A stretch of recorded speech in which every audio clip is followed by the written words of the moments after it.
All right, hello, and welcome to another edition of Atlanta's Up and Rising, where we take a lot of our up-and-coming talent here in Atlanta and those who are coming in from surrounding areas, and we showcase them right here for you, so that you can be the judge or whether or not they can float, or if they just need to sit down here and grow. Okay. I'm your host. I'm Demetrius Big Meats Taylor, honey. If you want to know anything about me and what it is that I do, if you want to dish some tea with me or whatever, you can always find me at www.dishingtea.com. But you already know this has nothing to do with me. Okay? Right now, I'm going to introduce to you and present to others this young lady here. We sit up here having a cutesy little time, honey, before we started recording this. And I want to make sure that you guys into her world and into her glory with the fullness that it is, okay?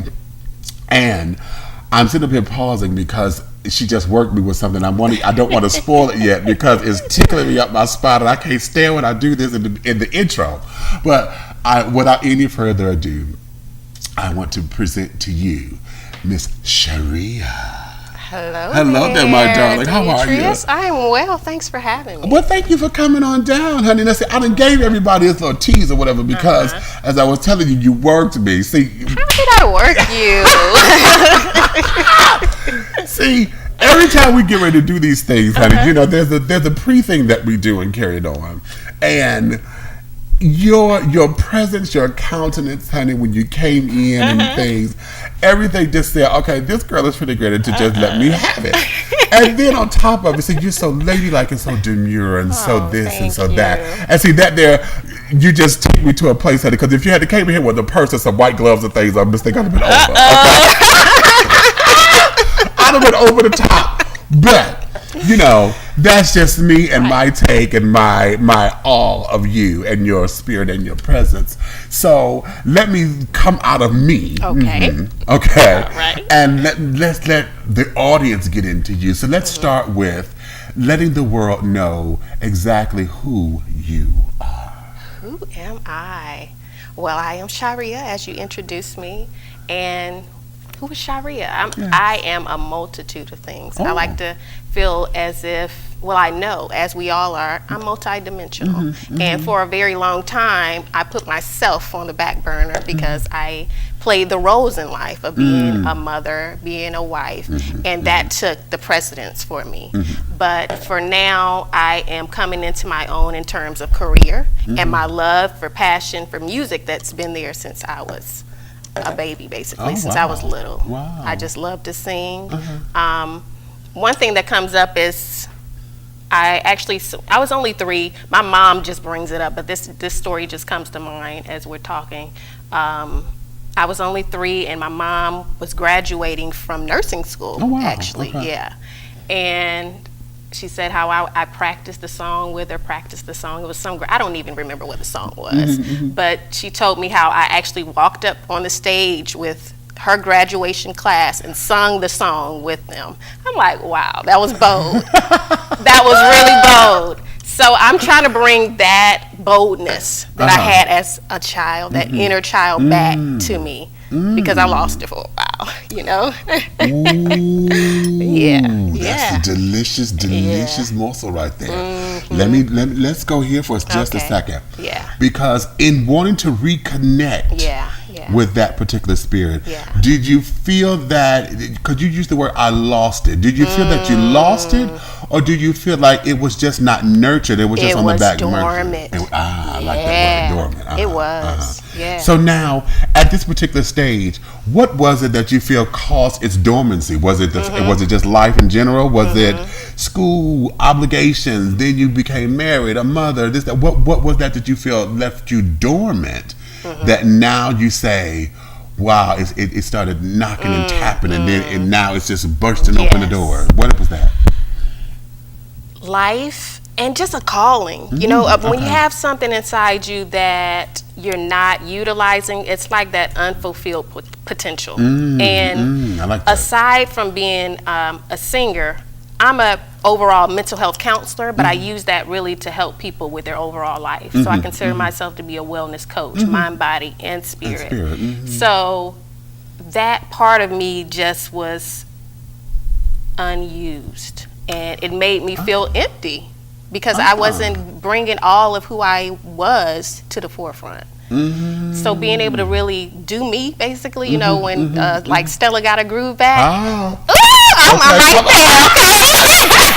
I love that. Okay, Stella. I'm right there. Yes. And then here's something that just went through my mind with that, because see, being in that particular field of a wellness coach, you, like you said, you want to all the compartments, mind, body, and spirit. Right. I don't want to put words in your mouth, because I know what I'm hearing is that it may have felt a little hypocritical to be teaching somebody to be all that they can be. Exactly. And then here I am laying dormant in some areas of my life that is part of me. Yes, you know got what it. I'm saying? You hit it right on the nail. Right then, you hit it. Yeah. So now that we are here, what is it about your gifts and your talents that you feel will bless the what I like to say, the omniverse? Okay. What do you feel you're going to be giving to the omniverse that is going to nurture and to grow and to sustain mankind, womankind, humankind? Okay. You know, what is that for you? In terms of, well, we can look at, like I said, it's multidimensional. When I'm looking at in terms of my music and singing, it's my passion and love for it. And even with the lyrics, like even with the song that you all allowed me to grace you with, I Love You Now is the name of the title, is being able to bring a sense of the love vibration. And if we think about just love, feeling love, being love is just a joyful sense. And I hope that my music brings that sense of inspiration and a feel of just enjoyment. Now, I will say, because there's been a journey to where I am in terms of that type of music, that my overall music, it really evokes just emotion. So I've had songs where it might evoke that anger, it might evoke pain, a depressed state. It was therapeutic for me. So that's what my music, it really just evokes emotion and hopefully some type of change when people listen to it. So it's therapy. It's basically taking those lessons that you take in your 9 to 5, you know, and setting it to music. There we go. You know what I'm saying? Yeah. Because as a life coach, which I'm aspiring to be myself. Okay. When you're dealing with people, you know, you have to be ready to take them on that roller coaster, because that's what life is. Life is peaks, valleys, hills, mountains, flat land, wet land. Exactly. It is all of the above. It is. Now let's go here, because in dealing with your music, are you just an artist who sings, or are you a writer, composer, and all of that? What is your title, or what is your capacity in this particular That is industry? a great question, because yes, I'm a writer as well, and I produce my music in a capacity, because I'm not a musician that way, but I've been writing since I was about 7, writing my own lyrics. I write all of my own lyrics. I even have shared other songs and written for other upcoming artists. And producing in terms of just the bass line of the melody. I can do that in terms of really guiding what I want the sound to be like. So yes, it's more than just getting on the stage and just performing and singing someone else's music. I feel what I'm singing because I create it. Yeah. And what is that feeling? What is that feeling when you birth that baby, girl? What is that feeling like, you know, for you? It's joyful. You know, it just makes me smile to know that I enjoy singing. I enjoy others hearing my music, and hopefully they get something from it. So I'm hoping that I'm delivering some sense of purpose when I sing. You know, some people just kind of feel the airwaves with just garbage, basically, sometimes. Okay. Let's see, you want me to go on a tangent. We can do that, though. You want me to go on a tangent up in here? But I'm going to keep it cute. Okay, I'm going to keep it cute. Okay. And I will say, yes, you are correct, because what, you know, a lot of the music today is very angry. Yeah. You know, it's very angry, very one-dimensional, and it stays in a particular plane. Right. So if we're not talking sex, if we're not talking violence in some kind of way, then we're talking about booty shaking, which leads back to sex. Right. You know what I'm saying? And it's so one-dimensional now to where we don't have, there's nowhere for it to go, which is why we have a lot of one-hit wonders or flatlands. I'm scared of our kids, because I'm like, when they go back and say the good old days, and I'm like, what you got, honey? Because they going to go back to us, and I'll go back to my mama, you know, I'll go back to Motown and you know, Billy Eckstine, and say, I could go all the way that far. And these kids will probably do the same thing when they say oldies but goodies, because a lot of the music here is very that. And having said that, what is it about your music that will elevate itself to be part of the classics, to be part of the oldies but goodies for your children and your grandchildren? What would make my music that way is, in essence, I feel it carries a message. There is meaning behind it. I'm just not trying to do music because I'm trying to make money. No, I love what I do, and I hope to have a message. Even, let's go by the song that I actually sung on here is I Love You Now, and it really tells a story of not just love, but being able to have not love for just your partner, but love for yourself, and be able to focus on your inner spirit to really bring out the love and radiate who you are. That's really the inner, if you really listen to the lyrics. Yeah. Ooh. Okay. See, that's rich right there. Now, let me take that particular piece, and we finna go to put it in the pot over here, baby. All right, let's stir it up. We finna mix this cake, baby. Because understanding that inner love. Yes. Tell me about the support that you have from the outer love, from the externals, your family, your husband, your children. Yes. You know, aunts, uncles, you know, friends and stuff that's coming into the mix. And giving you the support that you need. What is that for you, and how important is that? That is very important. It's important to have support. And you know what? That's been a journey for me, because I've had the love my parents for so long. My parents have always been my rock, my foundation, and set the stage for me. I feel as if being able to give back to people and help people with their own lives is because I was loved so much. However, my journey through life wasn't always that great in terms of relationships. So it kind of took back. I think that's all of us, Gary. I think that's all of us. Yes. But now, thank God, I'm at a place where I have support. I have support from my husband, my children even, you know, like, Mommy, you're famous, aren't you, Mommy? I'm like, we're getting there, baby. We're getting there. So it's support. And and that means a lot, to know that you're not alone and people really believe in you as much as you believe in yourself. Yeah. You know, that's a lesson that I teach to folks, and it's one that I just learned recently. It's one thing to have the vision and to follow the vision, but you have to walk in your vision strong enough to where other people see it too. There we go. So when they see it, that's the touch and agree. Okay.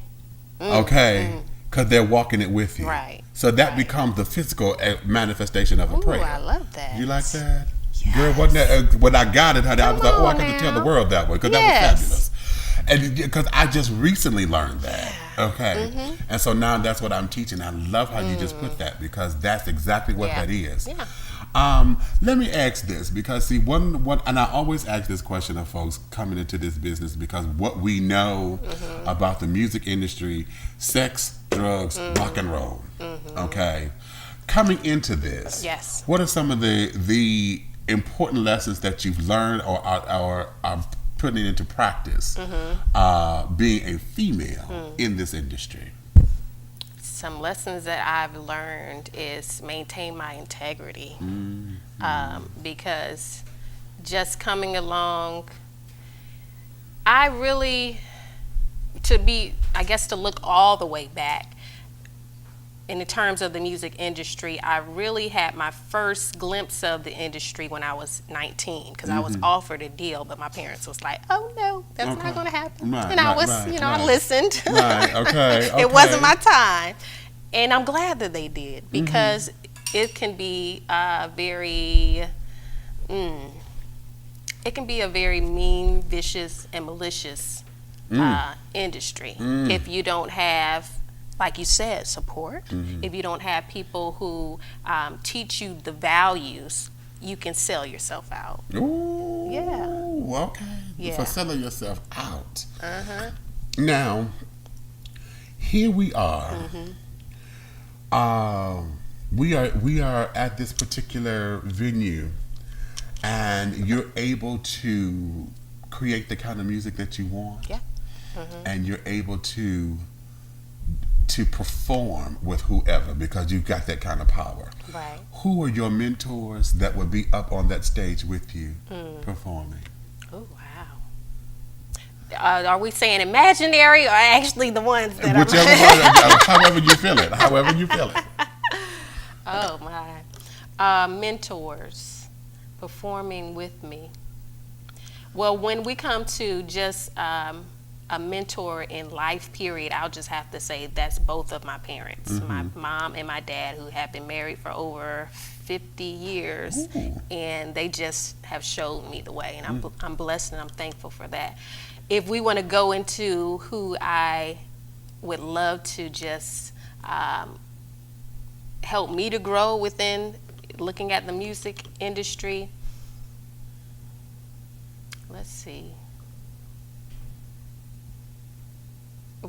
I really love Jill Scott. Ooh. Yes, I do. Just her demeanor, her style, and her presentation when it comes to her music. And even Mary J. Blige. They're kind of on different edges, but those are maybe two that I enjoy. As a mentor, because I've seen, especially with Mary J. Blige, because she's taken it as a business other than just the music. And I see that. But there's so many great black women in terms of music. You know, even prior to us meeting now, you talked about, can I talk about in terms of your mother and your daughter in terms of Patti LaBelle, and she is so awesome too. Oh, I don't know. I don't know if I could, just be on the same stage with her. That would be a blessing to be on the same stage with Patti LaBelle. She is awesome. So just all of, even Mariah Carey in some essence, because the way she carries herself, she has a aura about her that she seems very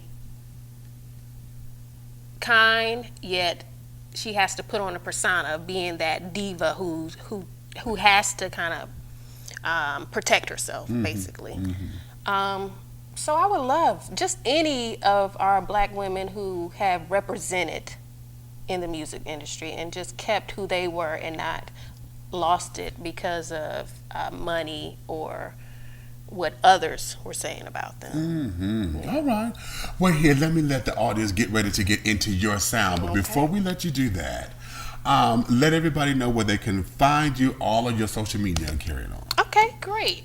Well, you can find me on I have a website. You can check me out at www.sharia1.com. My name is spelled SHARIA, the ONE. It's spelled out, sharia1.com. You can check out my music there. The song that I'm performing, I Love You Now, is available on there, and it will be coming out actually digitally on Amazon, iTunes. You can find it within another month, but you can still purchase it now on my website as well. So check me out. I'm on Facebook, I'm on IG, Instagram, on Twitter. Thanks. All right. Well, my darling, let me say Thank you. You're such a sweet spirit. I love sweet spirits up in here. So without any further ado, honey, we're going to let you enjoy, and she's going to entertain you with her stylings. This is the one and only Miss Sharia.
Heaven bound, and here's your crown.